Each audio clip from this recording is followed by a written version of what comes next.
एक आदमी हमको कहा, बाबा हमको 7 गो बेटी है, बेटे न है। हम कहलिए 7 गो बेटा भी होगा, उसका पति तो बेटे न होगा। और 7 बेटी जब सामान लाएगी ना पूजा पर्व में, तो साल भर का खर्चा बेटिए ला के रख देगा, वही नहीं खा पाइएगा। हैं, जो सुख बेटा नहीं देगा वो सुख आपको बेटी दे देगा। इसलिए शास्त्र कहते हैं बेटा से 100 गुना बेटी भली, है ना।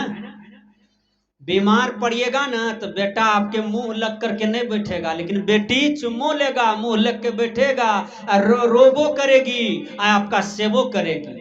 बेटी में ये दिव्य गुण होता है। बेटी में इतनी दया होती है माँ बाप के प्रति। अरे बेटी ससुराल में भी है ना, तो 20% पति से चोरी करती है, ससुर से चोरी कर लेते हैं कि नहरा जेबन रक्षाबंधन में। नहरा जाएंगे ना रक्षाबंधन में तो माँ के लिए आम लेते जाएंगे, कटहर लेते जाएंगे, काजू किशमिश लेते जाएंगे। देखिए है ससुराल में, लेकिन ख्याल है माँ बाप पर। बेटी का करुणा देखिए, बेटी का दिल देखिए। मैं पिपरा गया, नरेंद्र बाबू की बचिया मिल गई, आसाम में है, नर्स में है, व्यवहार की बड़ी अच्छी है। हमको देखती है तो लगता है कि हम उसका भाई आ गए। जब गए तो अंदर ले गई, कहा भैया ये देखो आम कितने छ। आम पका हुआ था, अब ढेरी 2-3 कुंटल आम था।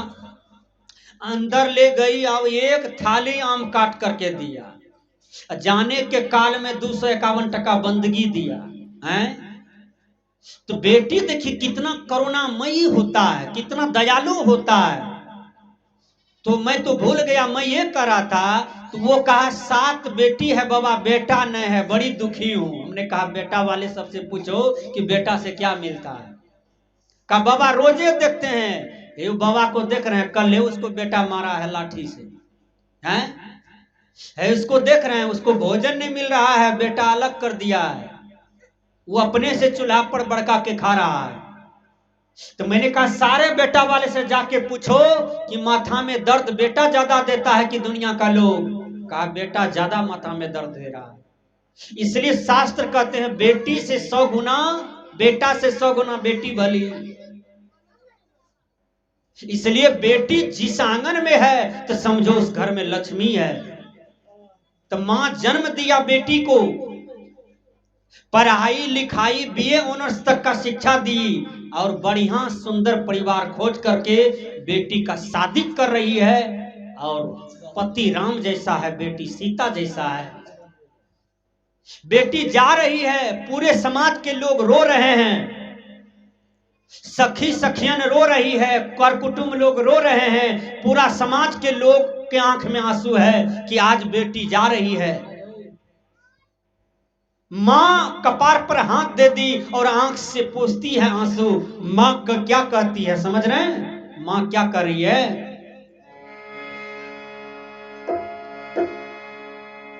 कोई झाल बजाते हैं तो आ जाएंगे। सोनो धिया सोनो धिया, मां कहती है ए बेटी मेरा आशीर्वाद है तुम पर, सुनो।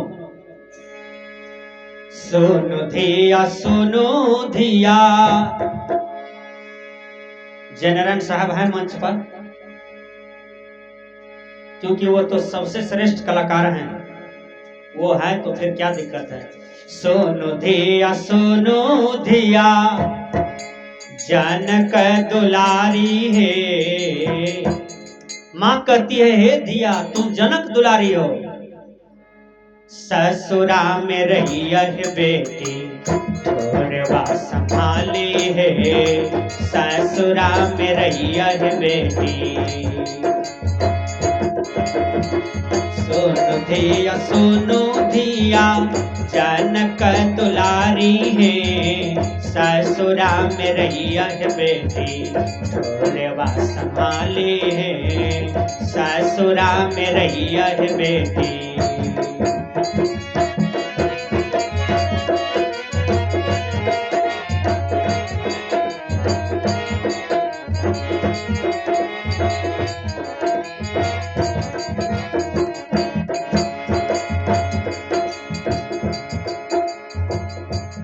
बेटी को बीए करा दिए हैं, बेटी को क्या ज्ञान दीजिएगा? कुमार बेटी है तब। बेटी तुम पढ़ने जाती हो, किसी लड़का से गपशप नहीं करना। बेटी तुम पढ़ने जाती हो, जवान जवान लड़का से बेमतलब का बात नहीं करना, कभी मोबाइल नंबर नहीं लेना। बेटी तुम्हारे पास मोबाइल है, कोई अनावश्यक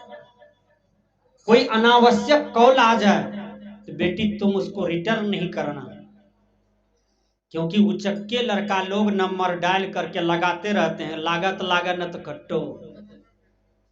कहीं लग गया तो पट गया, कहीं लग गया नहीं लगा तो खट्टो। मान न मान मैं तेरा मेहमान। बेटी तुम जा रही हो रास्ते से, जवान सब लड़के आ रहे हैं तो समझना मेरा रमेश जैसा भैया आ रहा है, सुरेश जैसा भाई आ रहा है। तुम्हारी दृष्टि बदले नहीं। बेटी तुम्हारा आंख सही हो, तुम्हारी दृष्टि बदल जाएगी, दृष्टि गलत हो जाएगी, तुम्हारा आचरण गड़बड़ा जाएगा। दृष्टि गड़बड़ा जाता है तब ये लड़का लड़की का चारित्रिक पतन होता है। गलत रूप से देख लिया तो मन में गलत चिंतन बनता है, अब मन में गलत चिंतन बनेगा तो गलत कर्म होगा, और गलत कर्म होगा तो समाज में अपयश फैलेगा। मेरे कॉलेज में एक लड़का था, उसका नाम था गणेश, बड़ा उटपटांग लड़का था। कोई लड़की को देखे तो छेड़ दे, कुछ से कुछ बके। हमने कहा जी ऐसा काय करते हो? कहा हमको कोई कुछ नहीं कर पाएगा, कनपट्टा में 3 नट मार देंगे, मेरा ही इलाका है। वो लड़का कहता था। मैंने कहा देखो गणेश, तुम बहुत सी लड़कियां को छेड़ते हो, कुछ से कुछ बोलते हो, तुम्हारे बहन है? कहा है। हमने कहा क्या नाम है? कहा लवली, एक का नाम खुशबू। मैंने कहा उसको यदि कोई लड़का छेड़े तुम्हारे यहाँ घर पर जाकर के, तुमको कैसा लगेगा? कहा धराधर गोली मार देंगे।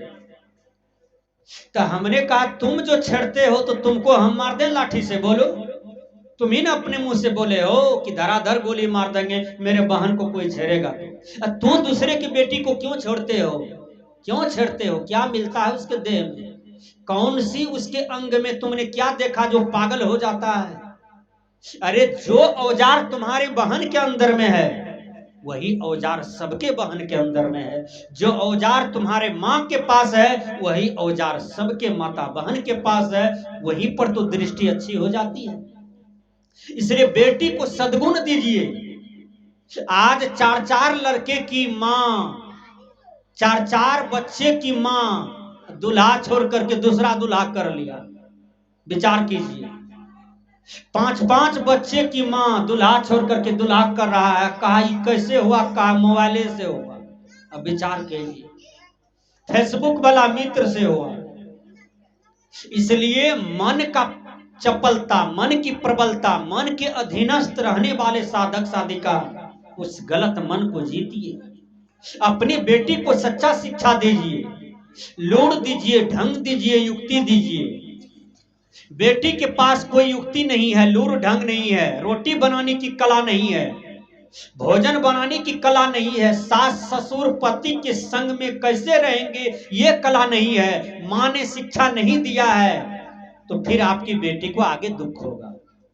मैं एक कथा कह देता हूं। एक बीए ऑनर्स किया हुआ लड़की का शादी हो गया। 5-6 दिन रही तो नपकी कन्या थी, वो तो खाना नहीं बनाती थी, उधरे सब बना देती थी। इसका भी 5 दिन चल गया ससुराल में।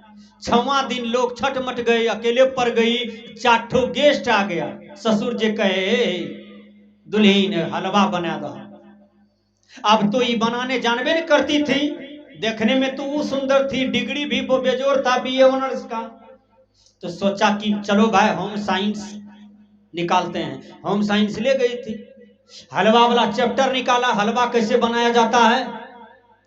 तो वहां नंबर 1 में लिखा था कि पहले कढ़ाई को मांजो, साफ करो। तो साफ किया। कहा अब चूल्हा जलाओ, चूल्हा जलाया। कहा कढ़ाई रखो, रखा। कहा अब इसमें जो है थोड़ा सा पानी खदकाओ, पानी दे के खदका दिया। गरम किया, तब उसमें सूजी डाला। कहा इसमें सूजी डालो, चैप्टर बता रहा है उसको, सूजी डाल दिया, तब तक में पन्ना उलट गया। पन्ना जो उलट गया वो नंबर 1 में कोनो विषय का होगा, वो लिखा था इसमें आधा किलो नमक दे दिया जाए। अब वो 4 ठो गेस्ट के लिए आधा किलो सूजी था, उसमें आधा किलो नीमको दे दिया। नीमक दे करके खूब घाट पाट करके लेके गया, वो चारों अतिथि को दिया। वो बेचारा लाज के मारे खा रहा है, अब मुंह से निगल भी रहा है।